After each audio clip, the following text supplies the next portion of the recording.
Hello बच्चों, इस video में हम कोसाइन रूल के बारे में अध्ययन करेंगे। इससे पहले हमने साइन रूल के बारे में अध्ययन किया था। साइन रूल और कोसाइन रूल का प्रयोग ज्यामिति के अलावा गणित के अन्य शाखाओं जैसे त्रिकोणमिति इत्यादि में अत्यंत महत्वपूर्ण होता है। इन दोनों नियमों की सहायता से हम गणित के बड़े बड़े क्वेश्चनों को आसानी से सॉल्व कर सकते हैं। अगर आपने साइन रूल का वीडियो ना देखा हो तो पहले उसे देख लीजिए, जिसका लिंक डिस्क्रिप्शन में दिया हुआ है। अब आगे हम कोसाइन रूल के बारे में देख लेते हैं। तो आइए वीडियो को शुरू करते हैं। जैसा कि हमने वीडियो के शुरुआत में ही आपको बताया कि कोसाइन रूल यानी कि कोज्या नियम ज्यामिति का एक महत्वपूर्ण भाग है, जिसकी सहायता से हम किसी त्रिभुज की अज्ञात भुजा या फिर अज्ञात कोण का मान आसानी से ज्ञात कर सकते हैं। और इस नियम की सहायता से हम ज्यामिति के बहुत बड़े बड़े क्वेश्चनों को आसानी से सॉल्व कर सकते हैं। तो आइए अब हम कोसाइन रूल का डेरिवेशन देख लेते हैं। कोसाइन रूल त्रिभुज से संबंधित होता है, इसलिए यहाँ पर सबसे पहले हम त्रिभुज की एक आकृति बना लेते हैं। यहाँ पर ये हमारे पास मान ली एक त्रिभुज है, जिसका यहाँ पर हम कुछ नाम मान लेते हैं कि त्रिभुज का नाम ABC है। तो इसके शीर्षों को हम लिख देंगे, पहला शीर्ष A, दूसरा शीर्ष B और उसके बाद ये तीसरा शीर्ष C हो गया। यहाँ पर हम कोसाइन रूल को आसान भाषा में व्यक्त कर सकें, उसके लिए यहाँ पर प्रत्येक कोण के सम्मुख भुजा की कुछ लंबाई मान लेते हैं। जैसे कि यहाँ पर कोण A है, इसके सम्मुख भुजा की लंबाई को स्मॉल a, उसके बाद कोण B, इसके सम्मुख भुजा की लंबाई को स्मॉल b और उसके बाद जो कोण C है, इसके सम्मुख भुजा की लंबाई को यहाँ पर हम स्मॉल c मान लेते हैं। आगे हमें इस कोसाइन रूल को सिद्ध करने के लिए किसी एक शीर्ष लंब की ज़रूरत होगी, इसलिए यहाँ पर हम शीर्ष A से सम्मुख भुजा यहाँ पर जो BC होगा, इस पर एक लंब खींच देते हैं, जो कि ये हमारा इस त्रिभुज का शीर्ष लंब होगा। अब यहाँ पर हम इस शीर्ष लंब का कुछ नाम मान लेंगे। मान लेते हैं कि यहाँ पर इसका नाम AM है। तो ये हमारा जो AM है, ये शीर्ष A से सम्मुख भुजा BC पर खींचा गया शीर्ष लंब है। यहाँ पर जो BC था वो दो भागों में विभाजित हो गया, जिनमें से किसी एक भाग की हम कुछ लंबाई मान लेते हैं। जैसे कि यहाँ पर BM है, इसकी हम लंबाई मान लेते हैं कि यहाँ पर जो BM है, इसकी लंबाई x है। तो यहाँ पर हम लिख देंगे कि जो माना गया उसको यहाँ पे लिख देंगे कि माना BM बराबर x। ये हमने यहाँ पर मान लिया है। आगे अब हम इसको सिद्ध करते हैं। यहाँ पर जब A से सम्मुख भुजा BC पर शीर्ष लंब खींचा गया, तो ये जो हमारा त्रिभुज था दो समकोण त्रिभुजों में विभाजित हो गया है। तो यहाँ पर हम लिख देंगे कि चूँकि AM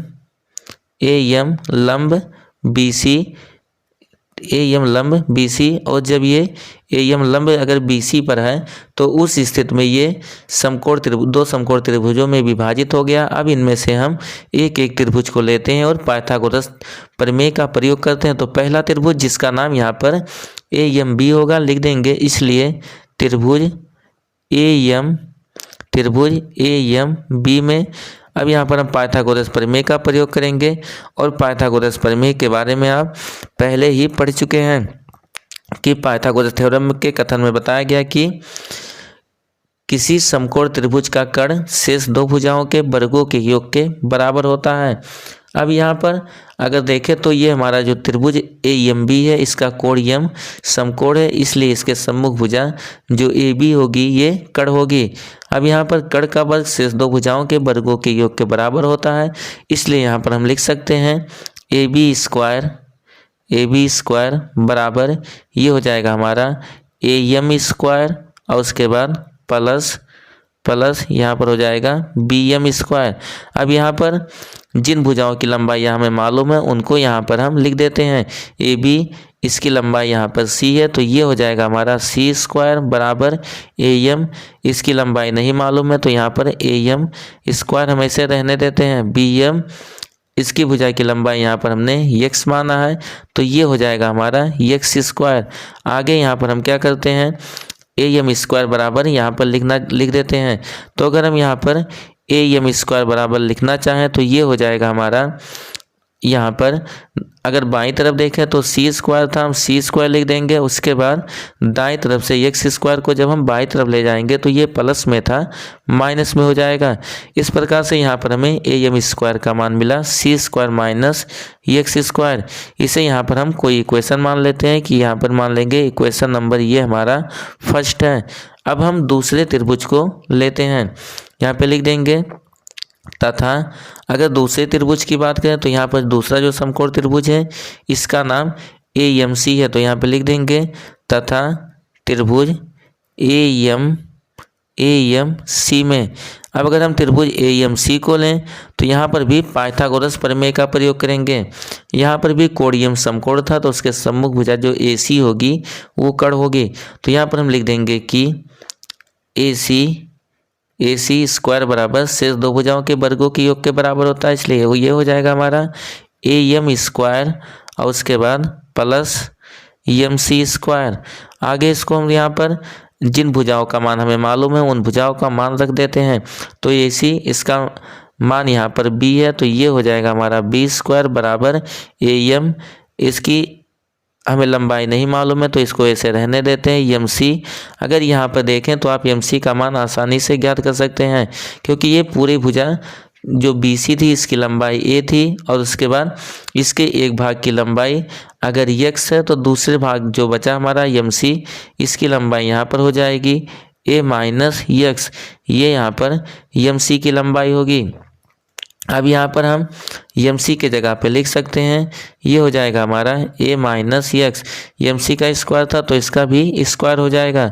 आगे अगर इसको हम यहाँ पर सॉल्व करें, यानी कि अगर हम यहाँ पर AM स्क्वायर बराबर लिखना चाहें तो ये हो जाएगा हमारा AM स्क्वायर बराबर जो यहाँ पर दाएं तरफ दूसरा पद है इसको हम बाएं तरफ ले आते हैं तो ये प्लस में है, अगर ये बाएं तरफ ले जाते हैं तो माइनस में हो जाएगा। इस प्रकार से हम AM स्क्वायर बराबर लिख सकते हैं B स्क्वायर माइनस ये हो जाएगा हमारा माइनस A माइनस एक्स का स्क्वायर। इसे यहाँ पर हम इक्वेशन नंबर सेकंड मान लेते हैं। तो ये हमारा पहला इक्वेशन और उसके बाद दूसरा इक्वेशन, ये दोनों हमें दो समीकरण प्राप्त हो गए। अब अगर इन दोनों समीकरणों को हम ध्यान से देखें तो दोनों समीकरण हमारे जो है वो AM स्क्वायर के बराबर हैं। तो यहाँ पर हम लिख देंगे समीकरण, यहीं पे लिख देते हैं कि समीकरण, यहाँ पे लिख देंगे समीकरण एक व दो से, समीकरण एक व दो से। अब यहाँ पर अगर एक व दो से हम देखें तो दोनों AM स्क्वायर के बराबर थे, इसलिए ये हमारे हो जाएंगे। यहाँ पर लिख देंगे कि ये C स्क्वायर और उसके बाद माइनस पहले इक्वेशन में देखें तो AM स्क्वायर बराबर है ये C square minus x square. इस AM स्क्वायर का मान यहाँ पर हम समीकरण नंबर 2 में रख देते हैं तो C स्क्वायर ये हो जाएगा माइनस एक्स स्क्वायर और उसके बाद बराबर, अब समीकरण 2 में देखें तो ये AM स्क्वायर बराबर ये था हमारा B स्क्वायर और उसके बाद माइनस ये हो जाएगा A माइनस एक्स का होल स्क्वायर। आगे अब इसको हम यहाँ पर सॉल्व कर लेते हैं। तो यहाँ पर अगर हम सॉल्व करें तो बाईं तरफ यहाँ पर अभी कोई परिवर्तन नहीं होगा, ये हो गया हमारा C स्क्वायर माइनस उसके बाद एक्स स्क्वायर बराबर है, बराबर लिख देंगे। फिर अगर हम दाईं तरफ वाले पदों को देखें तो पहले B स्क्वायर है, यहाँ पर हम B स्क्वायर लिख देते हैं, उसके बाद माइनस, अब यहाँ पर हम A माइनस एक्स का जो होल स्क्वायर है इसके ब्रैकेट को अगर ओपन करें तो ये हमारा हो जाएगा A माइनस एक्स का होल स्क्वायर, फार्मूला लगा देंगे तो ये हो जाएगा हमारा A square plus x square और उसके बाद माइनस 2AX, ये मान हमें प्राप्त हो जाएगा। आगे अब अगर इसको हम सॉल्व करें तो ये हो गया हमारा C square minus x square बराबर ये हो जाएगा B स्क्वायर। फिर उसके बाद अगर हम ब्रैकेट ओपन करते हैं तो यहाँ पर माइनस का अंदर गुणा होगा, यहाँ पर कोई चिन्ह नहीं है तो हम प्लस मानेंगे, प्लस माइनस ये हमारा माइनस हो जाएगा तो माइनस A स्क्वायर, उसके बाद फिर माइनस प्लस माइनस हो जाएगा, यहाँ लिख देंगे माइनस एक्स स्क्वायर और उसके बाद माइनस माइनस ये प्लस हो गया तो प्लस ये हो जाएगा हमारा 2AX। अब यहाँ पर अगर हम देखें तो दाईं तरफ एक्स स्क्वायर ये भी माइनस में है और उसके बाद बाई तरफ एक्स स्क्वायर, ये भी माइनस में है तो यहाँ पर एक्स स्क्वायर से एक्स स्क्वायर कैंसिल हो जाएगा। और अगर हम एक्स स्क्वायर से एक्स स्क्वायर कैंसिल करते हैं तो इधर हमारे पास बचेगा सी स्क्वायर, बाई तरफ हो गया, दाएं तरफ देखें तो बचा है बी स्क्वायर माइनस ए स्क्वायर और उसके बाद प्लस ये हो जाएगा 2ax। यहाँ पर हम x का मान निकाल लेते हैं क्योंकि x यहाँ पर x का वैल्यू हमारे इस त्रिभुज की किसी भी भुजा की लंबाई नहीं थी, इसलिए यहाँ पर हम x बराबर लिखेंगे। तो उसके लिए हम क्या करते हैं कि x वाले पद को एक तरफ रखते हैं, बाकी सारे पदों को एक तरफ कर लेते हैं। यहाँ से हम लिख देंगे, अगर हम लिखना चाहें तो ये हो जाएगा हमारा 2ax बराबर इन सब पदों के जो शेष दो पद हैं इसको हम दूसरी तरफ ले जाएंगे बाईं तरफ, तो बी स्क्वायर प्लस में है, बाईं तरफ जाएगा माइनस में होगा और ए स्क्वायर ये माइनस में था इधर जाएगा तो प्लस में हो जाएगा। इस प्रकार से ये हमें प्राप्त हो जाएगा ए स्क्वायर उसके बाद प्लस सी स्क्वायर माइनस बी स्क्वायर, ये यहाँ से हमें प्राप्त हो जाएगा। आगे अगर हम x बराबर लिखना चाहें तो यहाँ पे लिख सकते हैं, ये हो जाएगा हमारा x बराबर ये ए स्क्वायर प्लस सी स्क्वायर माइनस बी स्क्वायर। यहाँ पर 2a का x के साथ गुणा था, दाईं तरफ जाएगा तो भाग हो जाएगा, यानी कि यहाँ से हो गया हमारा ए स्क्वायर प्लस सी स्क्वायर माइनस बी स्क्वायर बटे 2a हो जाएगा। यहाँ पर हम x का मान निकाल लेते हैं। अगर यहाँ पर हम x का मान निकालें तो यहाँ से आप देख सकते हो आसानी से इसका वैल्यू यहाँ से हम ज्ञात कर सकते हैं। ये अगर हम त्रिभुज को लें तो यहाँ पर चाहे इसको आप कोई इक्वेशन मान लेंगे, मान लेते हैं कि ये इक्वेशन नंबर हमारा 3rd है। अब यहाँ पर x का मान ज्ञात करने के लिए इस इक्वेशन में हम देख लेंगे, लिख देंगे यहाँ पर कि चूँकि अगर यहाँ पर हम कोण B को लेते हैं तो लिख देंगे कि यहाँ पर कोण B इसकी सम्मुख भुजा जो AM होगी ये हमारा लंब होगा, उसके बाद 90 अंश के सामने की भुजा AC ये कड़ थी और उसके बाद BM ये आधार हो जाएगा। तो यहाँ पर आधार का मान हमें मालूम करना है और उसके बाद कड़ का मान मालूम है, तो आधार और कड़ कास और सेक में आते हैं। यहाँ पर चूँकि हम कोसाइन रूल पढ़ रहे हैं इसलिए यहाँ पर कास का प्रयोग करेंगे। तो अगर यहाँ पर हम लिखें तो ये हो जाएगा हमारा कास B इक्वल आधार बटे कड़ होता है। आधार का मान यहाँ पर x और उसके बाद कड़ का मान c है, तो यहाँ पर ये हो जाएगा हमारा कास B बराबर x बटे c। यहाँ पर अगर हम x का मान निकालें तो x बराबर ये हो जाएगा, x में c से यहाँ पर भाग है दूसरी तरफ जाएगा तो ये गुणा हो जाएगा, यानी कि x बराबर हो गया ये हमारा c इंटू कास B। अब इसी x का मान हम समीकरण नंबर 3 में रख देते हैं। यहाँ पे लिखना चाहें आप तो लिख सकते हैं कि समीकरण 3 में x का मान रखने पर, यहाँ पर समीकरण 3 में x का मान हम रख देते हैं। अगर समीकरण 3 में यहाँ पर x का मान रखें तो यहाँ पर हमें प्राप्त हो जाएगा x के जगह पे ये हो गया c इंटू कास B, लिख देंगे यहाँ पर c इंटू कास B, उसके बाद बराबर ये है हमारा a square plus c square minus b square और उसके बाद पूरे के नीचे ये बटे ये है 2a।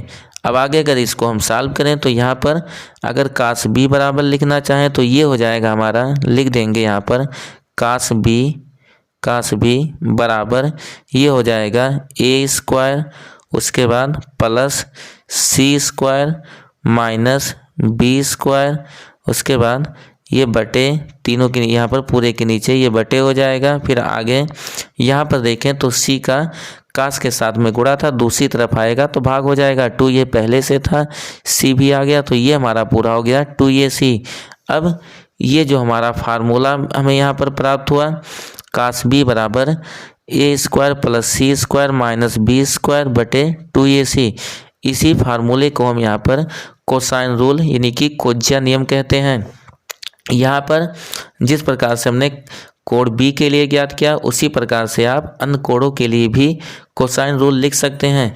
यहाँ पर हमने अगर ध्यान दें तो यहाँ पर अगर हम जो कोड बी लिए तो यहाँ पर हमें प्राप्त हुआ काश बी बराबर A square plus C square minus B square बटे 2ac, यानी कि जिस भी कोड को हम लेंगे उस ये कोड जिन भुजाओं के अंतर्गत होगा वे भुजाएं यहाँ पर धनात्मक होंगी और उसके बाद उसकी सम्मुख जो भुजा होगी वो भुजा यहाँ पर ऋणात्मक होगी। और साथ में यहाँ पर जिन दो भुजाएं में धनात्मक भुजाओं का वर्ग प्राप्त हुआ है वहाँ हर में उन दोनों भुजाओं के गुणनफल का दुगना होगा। जैसे कि यहाँ पर कोण हम बी लिए थे तो यहाँ पर ये कोण भुजा ए और सी के अंतर्गत था, इसलिए यहाँ पर हमें ए स्क्वायर प्लस सी स्क्वायर प्राप्त हुआ और इसके सामने की जो भुजा थी इसकी लंबाई बी थी, इसका स्क्वायर माइनस में प्राप्त हुआ। फिर बटे ये हो गया जिन दो भुजाओं के वर्ग हमें धनात्मक मिले हैं उन दोनों के गुणनफल का दुगना होगा। इसी प्रकार से अगर आप कोण सी लेते हैं तो उसके लिए फार्मूला हो जाएगा काश सी बराबर A square plus B square minus C square बटे 2ab। और इसी प्रकार से आप कोण ए के लिए भी लिख सकते हैं। ये जो हमारा कोसाइन रूल है ये काफ़ी महत्वपूर्ण नियम है, इसलिए यहाँ पर आप इस नियम को अगर थोड़ा कम समझ में आया होगा तो वीडियो को दोबारा देख लेंगे, जिससे कि आसानी से आप इस नियम को सिद्ध कर सको। अब आगे के वीडियो में हम इसी प्रकार के अन्य नियमों को भी सिद्ध करेंगे। अगर ये वीडियो आपको पसंद आया हो तो वीडियो को लाइक और शेयर ज़रूर करें, और अगर आप चैनल पर नए हैं तो चैनल को सब्सक्राइब कर लें, जिससे कि आने वाली हर वीडियो की नोटिफिकेशन आपको प्राप्त होती रहे।